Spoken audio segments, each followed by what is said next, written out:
자, 한국당 지금 어제 원내대표 선거를 통해서 나경원 의원이 당선됐습니다. 자, 나경원 의원은 크게 이겼어요. 그래서 어제 투표를 한 의원이 103명인가 그런데 그 중에서 33표를 이겼으니까 거의 더블 스코어 가까이 이긴 겁니다.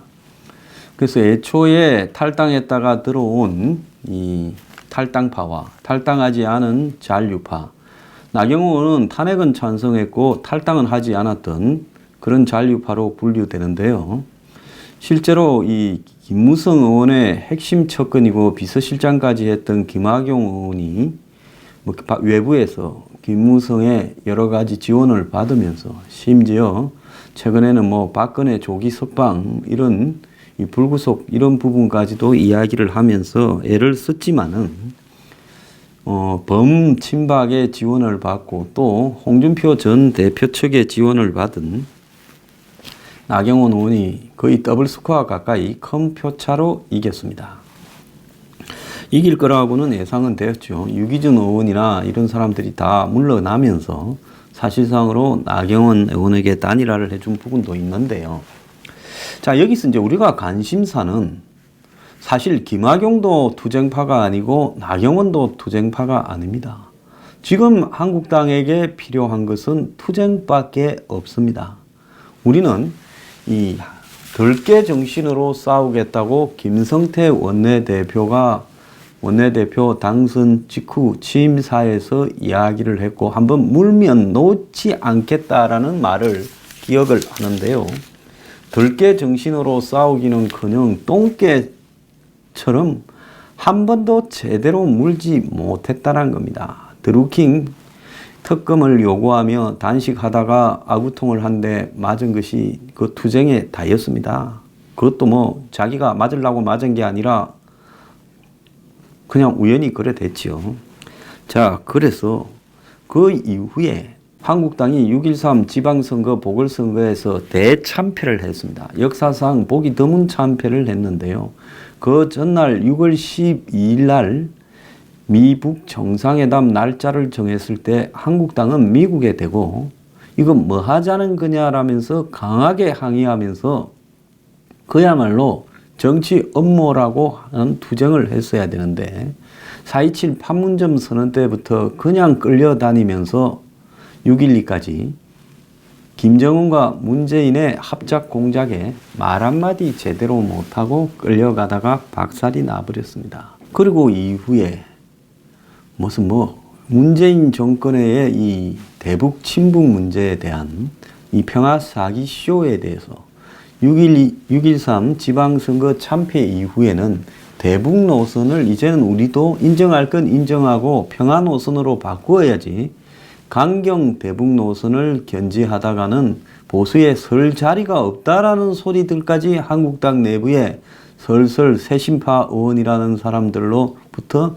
나오기 시작을 했습니다. 자, 그래서 결국 보면 이 비대위 체제로 이제 운영이 되어 갔습니다만은 이 비대위가 6.13 선거에 홍준표가 져서 비대위로 간 건데 빈병준이라는 정체불명의 인물을 데려와서 그분이 이 한국당이 아닌 야권에서 보면 합리적인 인물이겠지만은 지금 한국당에 그 사람이 적합한 사람이냐. 엊그제 김정은 박람회에 대해서 기껏한 소리가 현충원 방문하고 천안함 사과해라. 자, 그게 아니라 김정은 박람을 거부한다라는 이야기가 한국당에서 공개적으로 나와야 되지요. 자, 그래서 이 본인의 정체성도 희미한 사람이 한국당을 쇄신하겠다고 쇄신책을 발표한다는데 기껏해야 10명 남짓한 의원들을 이렇게 이 당협위원장 자리를 박탈하는 것이 쇄신인가? 전 그거는 당 내부의 패거리 싸움의 결과이지 그건 쇄신하고도 관계없다라고 생각하고요.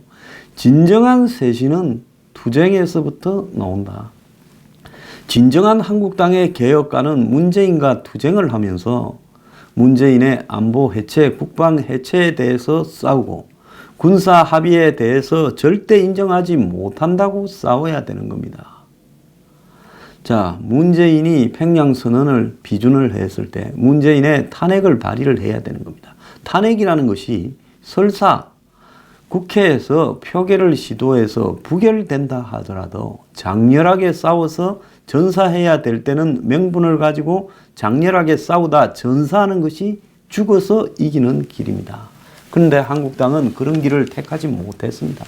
지금 저렇게 엉망진창인 한국당이 무슨 과거에 웰빙들 흉내낸다고 옛날에 한국당의 경제민주화 무슨 모임이 있었죠. 아침마다 밥 먹는 그런 모임이 있었습니다. 흔히 웰빙이라고 하는 한국당의 소장파라는 사람들이 그 모임에 다 갔습니다만은 자기들도 그나마 한국당에서 온건하고 합리적이고 개혁적이라고 자처했던 그 사람들도 무엇이 한국당의 쇄신인지 자기들도 모르는 소리들을 해댔습니다.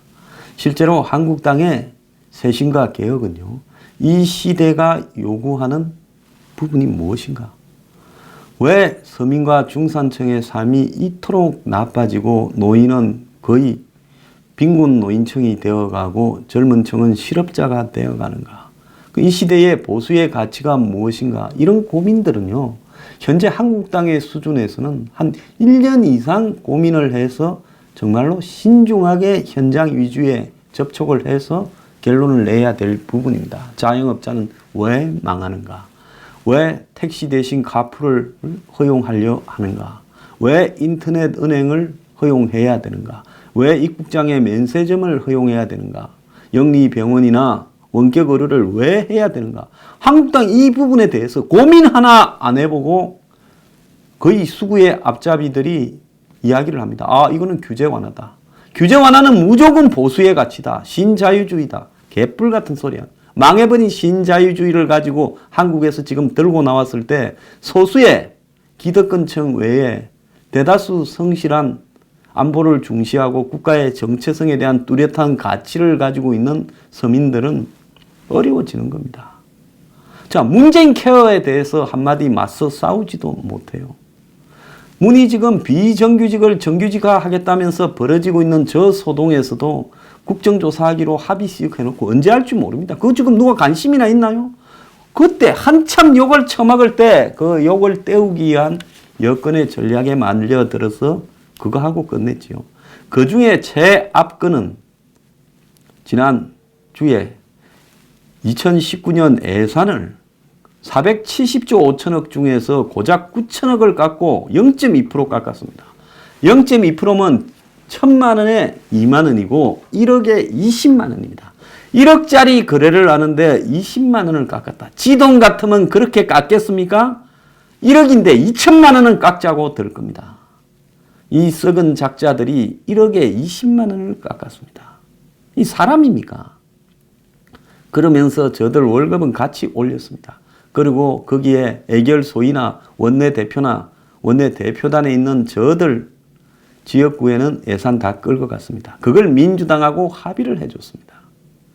자, 지금 작은 야당 3개가 평화당, 무슨 바른미래당, 정의당 앞으로 미래가 별로 없으니까 그들은 연동형 비례대표라 해서 득표율에 따르는 비례대표 숫자를 하자. 그럼 가만히 생각해보니 TK라도 지키고 가야 될 한국당 입장에서는 그것도 손해다 싶겠죠. 그러니까 민주당하고 합의해서 저거 해주지 말고 우리 둘이 예산은 그냥 통과시켜줄게. 우리 지역구에 예산 좀 떨가주라. 이 썩은 놈들이, 이렇게 썩은 놈들이 있을 수 없습니다. 제가 놈들이라고 이야기할 수밖에 없어요. 그렇게 9.7%를 올린 예산입니다. 9.7%를 올린 예산이면 그야말로 역대 저렇게 두 자릿수에 가깝게 국민의 세금이 바탕이 되는 예산을 올린 적이 없습니다. 이 정권은 곳간에 돈 놔둬서 뭐하냐 다 써버리자는 사람입니다. 자, 그래서 이렇게 문재인의 퍽퍽 써대는 예산을 한국당이 동의해줬다는 것은 야당으로서 제가 봤을 때는 수명을 다했다고 봅니다. 적어도 한 50조는 깎아야 된다. 자, 그렇게 싸우다가 막판에 한 5%라도 깎겠다고 한 23, 4조라도 깎아야 되는 것이 원칙이지요. 지금 문재인의 예산에는 북한에 퍼주는 예산, 북한 사업만 하는 국정원 예산, 예?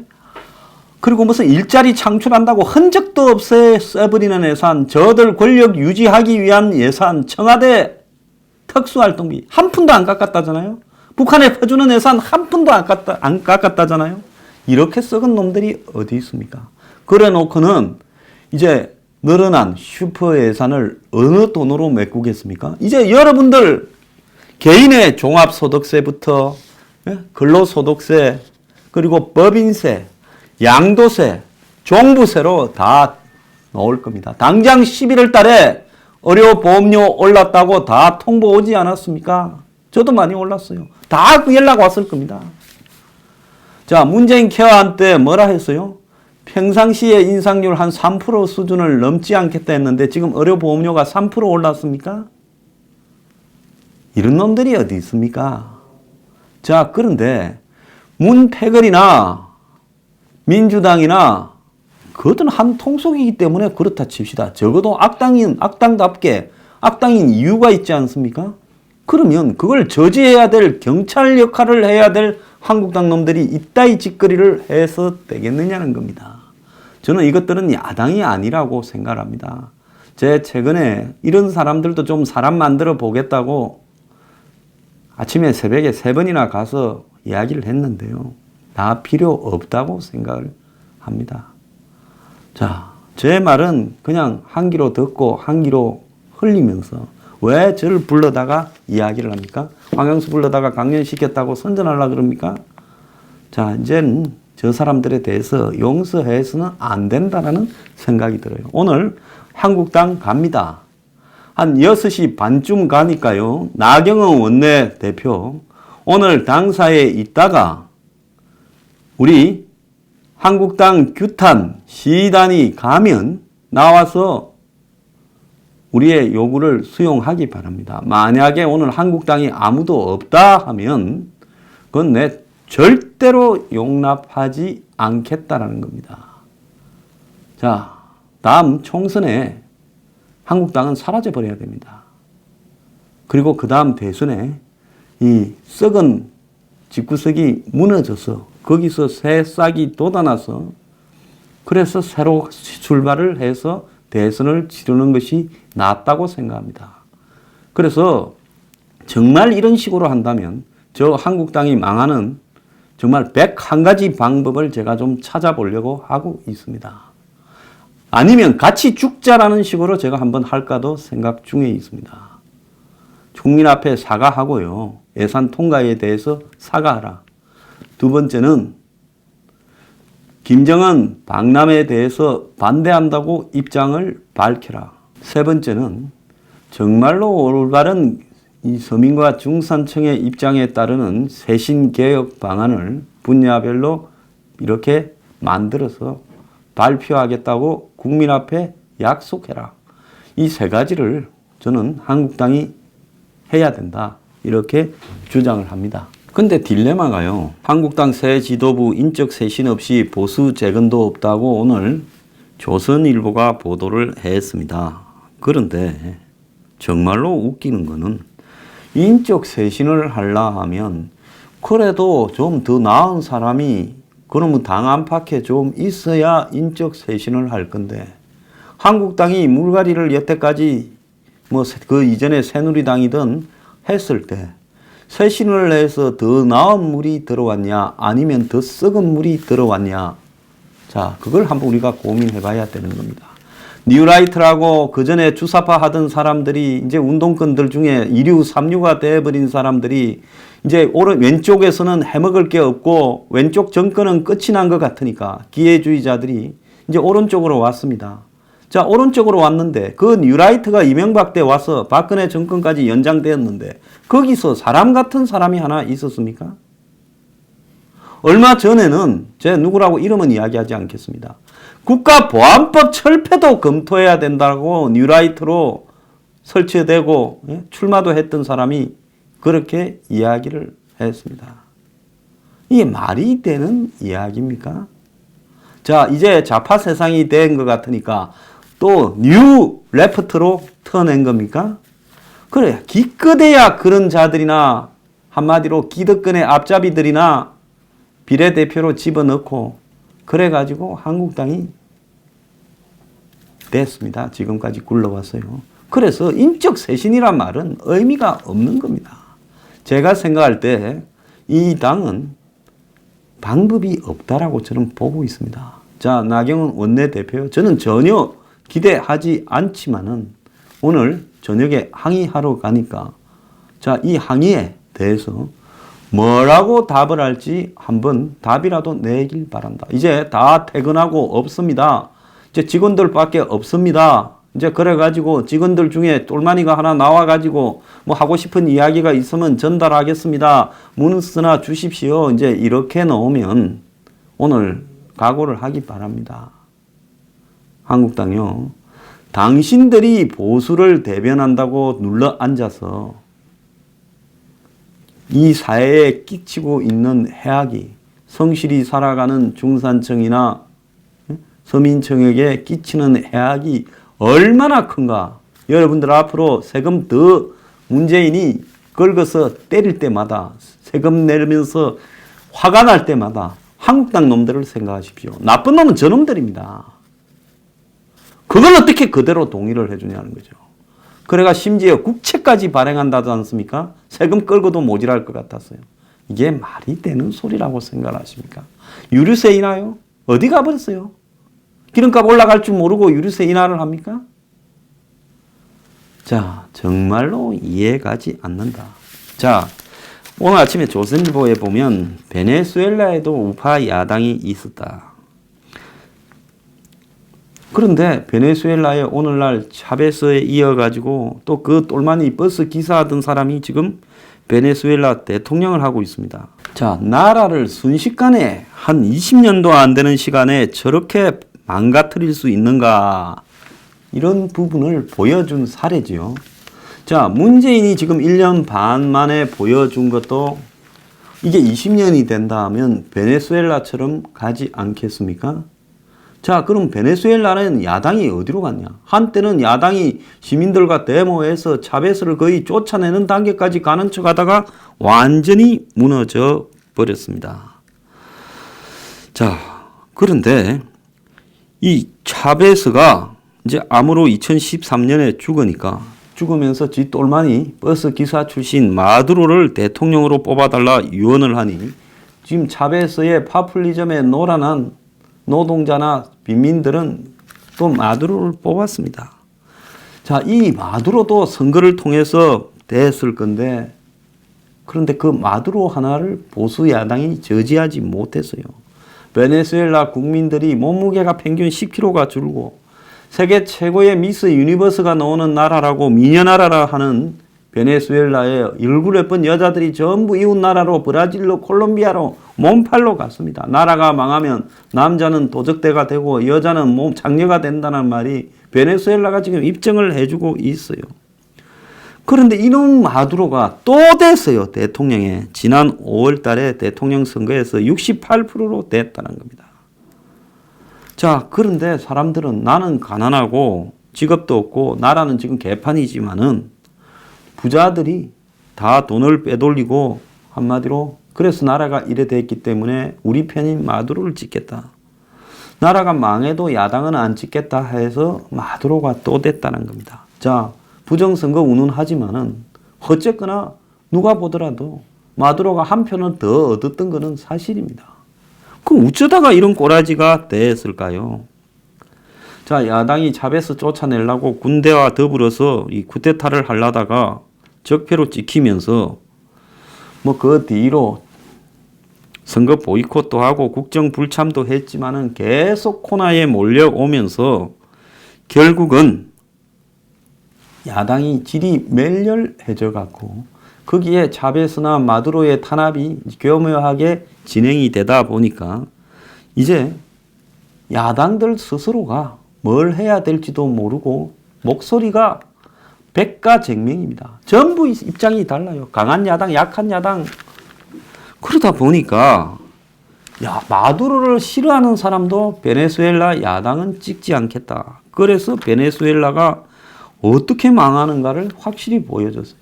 지금 오늘 조선일보에 이게 칼럼입니다. 그런데 지금 한국당이 하고 있는 행태들, 또 한국당 밖에서 한국당을 비판하면서 보수 집회를 이끌고 있는 사람들의 행태들, 이 모든 것들이 제가 봤을 때 서로 니 잘났다 내 잘났다 하고 지가 정통이다라고 하고 있습니다. 여기에 국민은 없어요. 자, 그러면 지금 정부와 문정권과 김정은과 이 문정권이 하는 행태들이 지극히 싫은 사람들은 마지못해 이 한국당에 힘을 모아줘야 된다. 저도 엊그제까지 그런 이야기를 했고 그 사람들을 그래도 사람 만들어 보려고 노력을 했습니다.